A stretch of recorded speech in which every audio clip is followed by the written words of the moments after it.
வித்யா, சொல்லுங்கம்மா.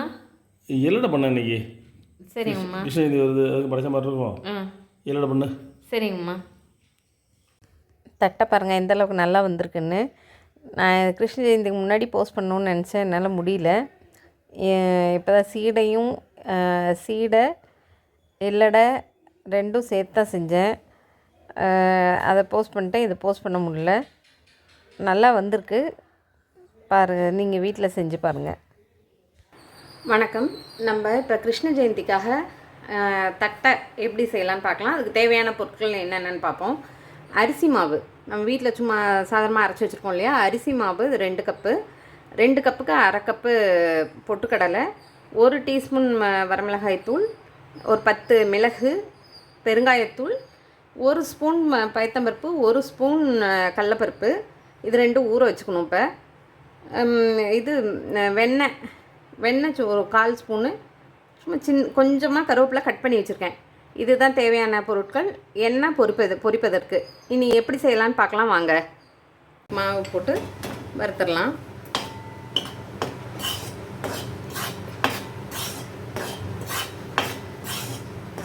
நல்லா இப்போ கனமாக இருக்கும் மாவு. ஸ்டார்டிங் நல்லா வறுப்பட்டோன்னா வாசமும் நல்ல வாசம் வரும்.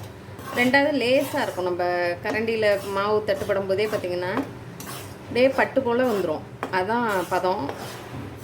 இப்போ பார்த்திங்கன்னா அரிசி மாவும் பொட்டுக்கடலை மாவு 2மே நம்ம சலித்து எடுத்துட்டோம்.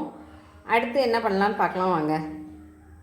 2 கப்பு எடுத்துருக்கோம். நம்ம அதில் 3 கப்பு தண்ணி ஊற்றிடுறோம். 1க்கு 1 அளவு வச்சுக்கோங்க. அதை விட 1 பங்கு கூட, அவ்வளோதான். 3 கப் தண்ணி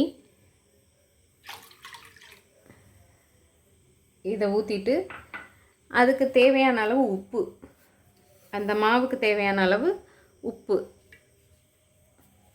அதை போட்டுறணும். அதுக்கப்புறம் பார்த்திங்கன்னா நம்ம மிளகு எடுத்து வச்சுருந்தோம் இல்லையா, அதை 1-2 உடச்சி வச்சுருக்கோம். அதுக்கப்புறம் பார்த்திங்கன்னா இதில் காரத்தூள் எடுத்து வச்சுருந்தோம்ல, அந்த காரத்தூள், அதுக்கப்புறம் கருவேப்பிலை, இதெல்லாம் போட்டு லேசாக ஒரு கொதி வரட்டும்.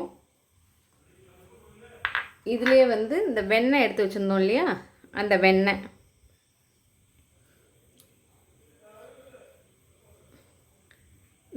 இதெல்லாம் போட்டு லேசாக ஒரு 3 கொதி வரட்டும். அதில் இந்த மாவு நம்ம சலித்து வச்சுருக்கோம் இல்லையா, அந்த மாவையும் போட்டு நம்ம இது பண்ணணும். ரொம்ப வெண்ணெய் போட்டிங்கன்னா எண்ணெய் குடிக்கும்.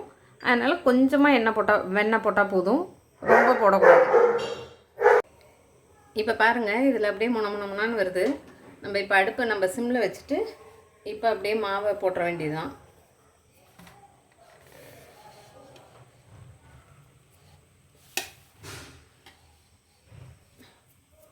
மாவு போட்டு காமிக்கிறேன் பாருங்கள். எல்லா மாவு போட்டு அப்படியே கிளற வேண்டியதுதான்.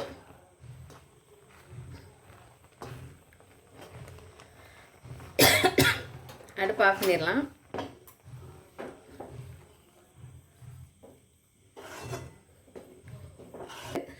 பச்சை தண்ணி அப்புறமா கொஞ்சமாக தெளித்து நம்ம இதுக்கு எல்லடை தட்டுறதுக்கு ஏதுவாக நம்ம கொஞ்சமாக தண்ணி தெளித்து பிசைஞ்சுக்கலாம். இப்போ பார்த்திங்கன்னா இது கரெக்டாக இருக்குது பாருங்கள்.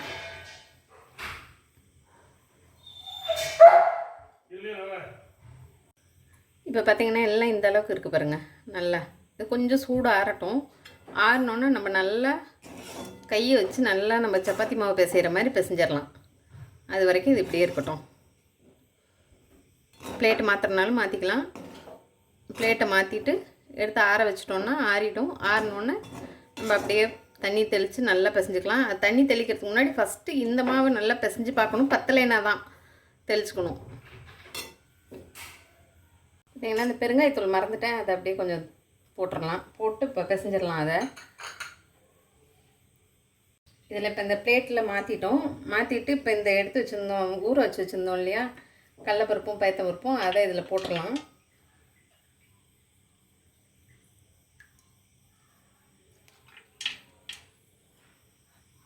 இதெல்லாம் போட்டுட்டு அப்படியே பிசைஞ்சிட்டு நல்லா தட்டிக்கிட்டோன்னா சரியாக இருக்கும். பாருங்கள், நல்லா ஆறிடுச்சு. இப்போ இந்த அளவுக்கு இருக்கு. இதை நம்ம நல்லா பிசைஞ்சு பார்த்துட்டு எல்லாத்தையும் ஒரு சேர பிசைஞ்சிட்டு அப்புறம் தண்ணி பத்தலைன்னா தெளித்து பிசைஞ்சிக்கலாம். நான் இதை நல்லா ஒரு சேர பிசைஞ்சிட்டு காமிக்கிறேன் பாருங்கள்.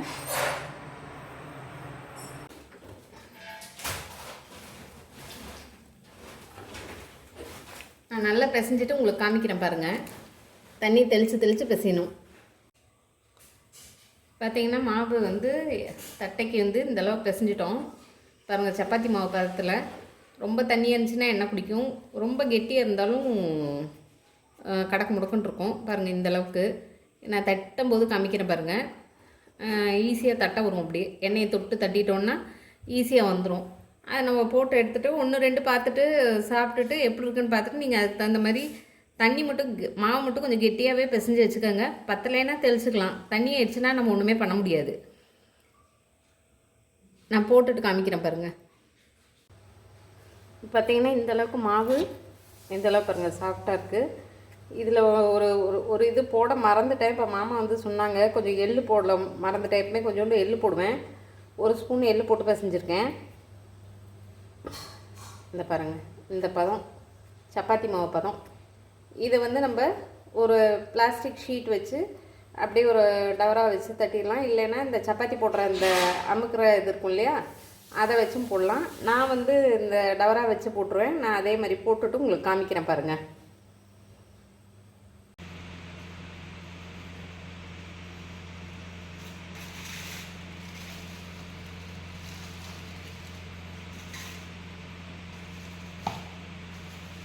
லேசாக வச்சு அமுத்திட்டு அப்புறம் கையால் தட்டிடுவேன். அப்படி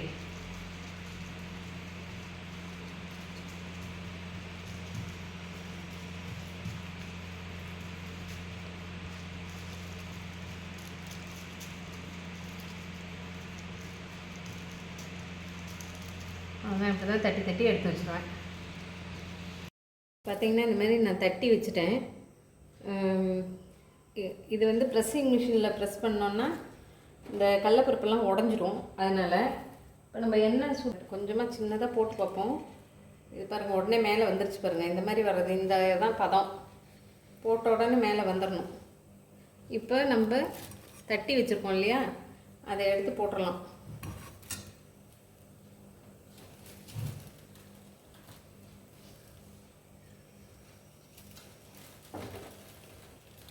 மீடியம் ஃப்ளேமில் தான் வச்சு போடணும். நம்ம ஹையில் வச்சுட்டா பார்த்திங்கன்னா வெந்த மாதிரியே இருக்கும். சீக்கிரம் மேலெல்லாம் வெந்துடும். அடுத்து வந்து நல்லா இருக்காது, நமுத்து போன மாதிரியே ஆகிடும்.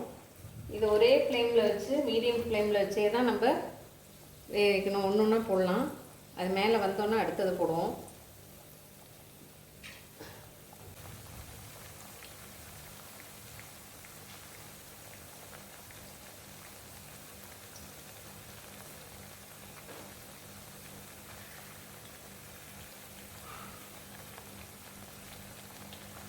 மீடியம் ஃப்ளேமில் வச்சுருந்தோம்னா அப்படியே கரெக்டாக வந்துகிட்டே இருக்கும், வெந்துகிட்டே இருக்கும்.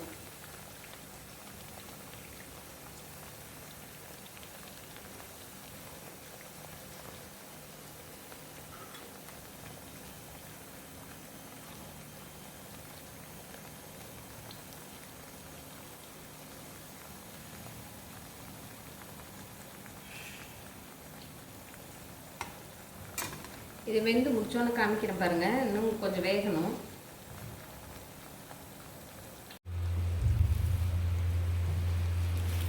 பார்த்தீங்கன்னா இந்தளவுக்கு இதாகிடுச்சு. ஆனால் இப்போ உடனே எடுத்துடக்கூடாது. ஒரு 2 நிமிஷம் அப்படியே இருக்கட்டும். அதுக்கப்புறம் தான் எடுக்கலாம். பொறுப்பு அடங்கிடுச்சுன்னு எடுத்துட்டோம்னா அந்த நல்ல சீக்கிரம் நமுத்துற மாதிரி ஆகிடும். அதனால் 1 நிமிஷம் இருக்கட்டும், இருந்து எடுக்கலாம்.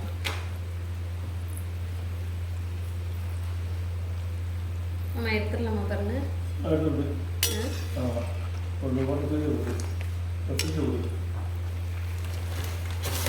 இப்போ இந்தளவு பாருங்கள் பொருட்கள் படங்கி எப்படின்னு நடக்குது பாருங்க. இப்போ இந்த மாதிரி இருக்கும்போது எடுத்துடணும்.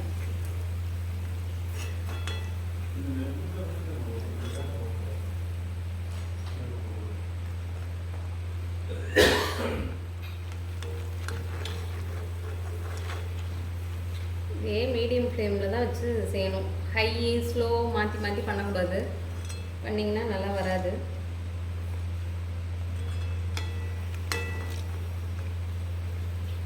உங்களுக்கு சௌரியமாக இருந்துச்சுன்னா அந்த சப்பாத்தி அமுக்கிற மிஷினில் பண்ணுங்கள். எனக்கு அது பிடிக்காது, ஏன்னா இந்த கடலப்பருப்பு பயத்தம்பருப்புலாம் நசுங்கி. இப்போ பாருங்கள், ஃபுல்லாக நம்ம வந்து முடிச்சாச்சு.